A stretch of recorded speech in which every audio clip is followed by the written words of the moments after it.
Officials, welcome back to basic soccer rules that we're gonna play for UNCW.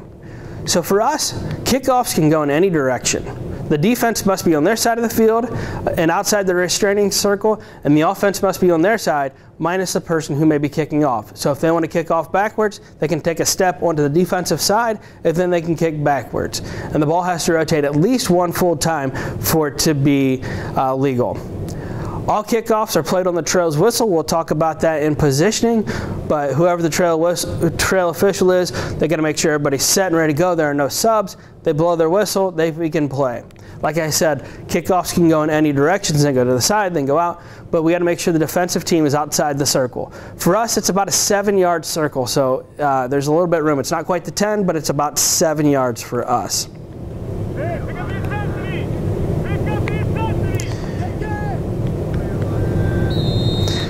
So the first play we're going to see here is we're going to see a kickoff and how it should be run. It looks pretty smooth right here. It was played on the trail's whistle. You can see that this player goes and they play it backwards to their own team, which is fine. Everybody's outside the restraining circle, and it's played on the trail's whistle, which is good to see here. So if you have any questions, always pause, make sure everybody's good, and if you need to reset them. If the ball doesn't go one full revolution, it's an infraction, and we go the other way with the other team getting a free kick. The second play you'll see here, we'll let it play through for just a second. You'll see that people are on the other side of the field as they go. He does kick it. We'll call that a full revolution, but the girl on the near side here, the female on the near side here, was offsides. So the best thing we can do here is blow it back and make sure that we're ready to play. As you can see, the trail official here is out of position by about 20 yards. What this official needs to do is, you can see them on the other side of the field. They need to come up. They clearly are ready to blow the whistle and put the ball in play, but they need to be about on the midfield line, whereas the lead's going to be a little bit farther down. So if we do have this, blow this dead, give them a second chance. If they're repeatedly doing this, then we're going to give it to the other team. So more rules for soccer for us is we do not observe offsides. Since we're playing 9-on-9, we're not doing offsides. So if a team goes, they're offside, clear this up in the captain's meeting. We're not doing offsides whatsoever. So if they do that, we play on. For us, the entire ball must cross the line for a goal to count or for it to be out of play. So the line for us is in play. As you can see here, we've got the green grass where it's the field, you got the touch line, and you've got the out of play. The top two balls here are in play, and the last one is out of play. If it's touching line whatsoever, we're fine. What you'll see here is you'll see an official in a good position. The ball touches the line, the player stops it, which is a great play, and puts it back in play. The official does a great job here. You can see that he thought about blowing his whistle. He took the whistle, put it to his mouth, and then put it right back down. When we do whistle blowing mechanics, one of the things that we're going to talk about is wrapping the whistle around your hand to give you that second to blow the whistle or not to blow the whistle. It gives your mind to digest what your eyes just saw. So that's exactly what he did here. He's in great position, he's on the line where he needs to be, and he's watching the play. He notices the ball doesn't go out, we keep it in, and we play on. So this is a great example of the ball being in play while on the line. Some of our goalkeeper restrictions is the goalkeeper can only control the ball with their hands in the penalty area. For us, this is about 13 yards out and about 45 yards wide. So somewhere in there is where they can hold, and we're going to have it marked out on the field. For us, they have 6 seconds to get rid of the ball. They can drop kick it, they can punt it, they can throw it, and they can place the ball at their own feet. If they place the ball at their own feet, they cannot pick it back up.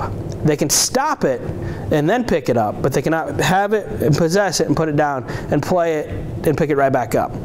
They cannot handle a throw-in from their own team, and they cannot handle a ball played off the feet of their own team. If this does happen inside the penalty kick area or inside the penalty area, it's an indirect kick. If it happens outside, it's a direct kick. So if they throw it into their own goalkeeper, or they throw it in, or they kick it back to their own goalkeeper, wherever it is, it's an indirect kick. And we still have to give the 10-yard buffer if we can. The other thing you got to note about this is if a team plays it off their chest, their head, whatever like that, the goalkeeper then can pick it up. Goalkeepers may dive for a ball, but they're not allowed to dive at players. They have to follow our slide and dive rule. So if they dive at a player and don't make contact and it's a dangerous play, it's a yellow card. If they dive at a player and they take him out and make contact, automatic red card. We absolutely do not have any sliding whatsoever in intramural sports here at UNCW. So if this does happen, stop the play and give the appropriate card. If it's close and you get a chance to talk to the player, tell them that they have to maintain the distance or they have to keep their feet. But what we don't want to do is have them taking players out. What you'll see here is a player diving. Since they were already on the ground, I don't constitute this as a yellow or red card. So we want to make sure that he plays, he's on the ground, he's trying to gather. There is some sort of play on the ground here by the red player and the blue player, but I don't deem this worthy of a card. So we want to make sure in this play is that the goalkeeper is okay. If they do get kicked, we want to stop the play. Here he appears that he's fine. He just couldn't get a handle of the ball and he's already on the ground. This is not a dive or a slide at a player. So we want to make sure that we rule on this appropriately. This play right here, we'll let it play through. The goalkeeper is outside the penalty box when he picks up the ball. We can't quite see it here, but he is outside the box. So this is a handball outside the box. The official is right on this, and she rules that this is a handball.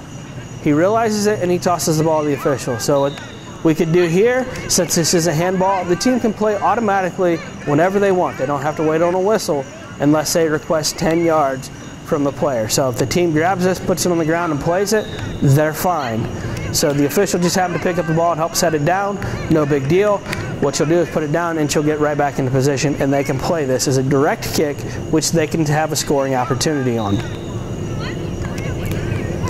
Some more rules for us. Throw-ins must use both hands equally, come over the top of the head, and have both feet on the ground at the time of the throw. So if they throw it, release the ball, feet come up, no big deal. If they kind of one-hand throw it, it's an illegal throw-in. If they pick up the feet, they jump, they do whatever, illegal throw-in. So both hands on the ball, equal force, over top of the head, without the feet coming up.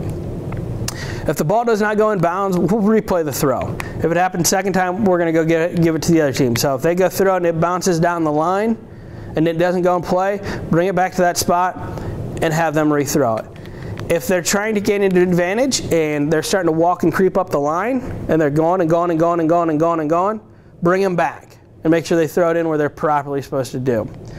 On corner kicks, these must be taken in the quarter circle in the corners. The opposing team must be 10 yards back. The restraining line, or the penalty kick line, or the penalty area line is 5 yards off of that. So if you double that, that's where the other team must be. Goal kicks must be taken behind the 6-yard box. It's an actual 6-yard box that we have marked. And if it does not clear the penalty kick, make them re-kick it. If they don't do it again, that's when we have to have it go to the other team. In this video, we're gonna show some throw-ins. So as you'll see here, the player throws it in, he kind of does a side. Actually, this never went in. He throws it in from the side. So what we'd have to do is rethrow this. So he comes up, he gets ready to throw. He does both hands equally, kind of does an awkward throw, but it never goes in play. So what we do is we give it back to the yellow kid and have them rethrow it. Unfortunately, we did not do it correctly in this play because we ended up giving it to the green team. So since it never went in, give it right back to yellow and let them rethrow it. On this next play, we'll watch it for just a second here. You'll see the yellow kid getting ready to throw it in, and he does a hop throw. The official in this play sees it, however, they're not in the best position. We'd like to see them back just a little bit further because at the time of the throw, they're right behind them. So we need to make sure that we see this. Again, the player did a jump throw, so that's what makes it illegal, and I'd like to see the official a little bit further back in order to see this play better.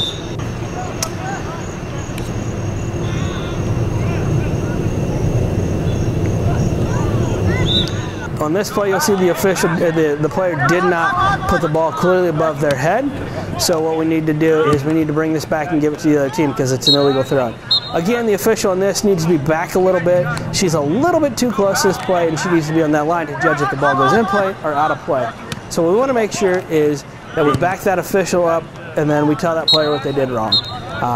And then we'll turn it over and give it to the other team. Again, two hands equally over the top of the head with both feet on the ground.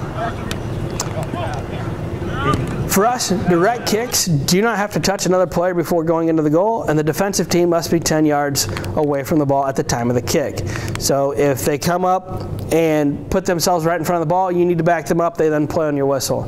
If they encroach on it, you give them a warning, and the next one is a yellow card for delay of game. So if the team starts coming in and the team starts encroaching, blow it dead, back them up, and then let them replay on your whistle.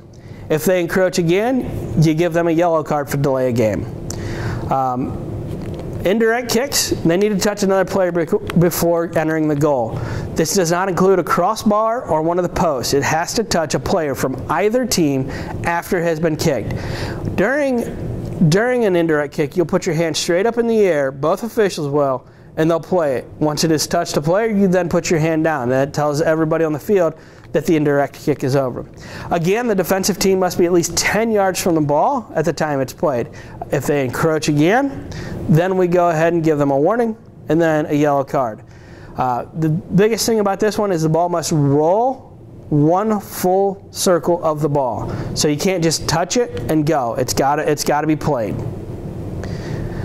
Again, thank you for watching this section of the blended learning, and we're going to go ahead and take our test out, and then we will come back for more blended learning for outdoor soccer.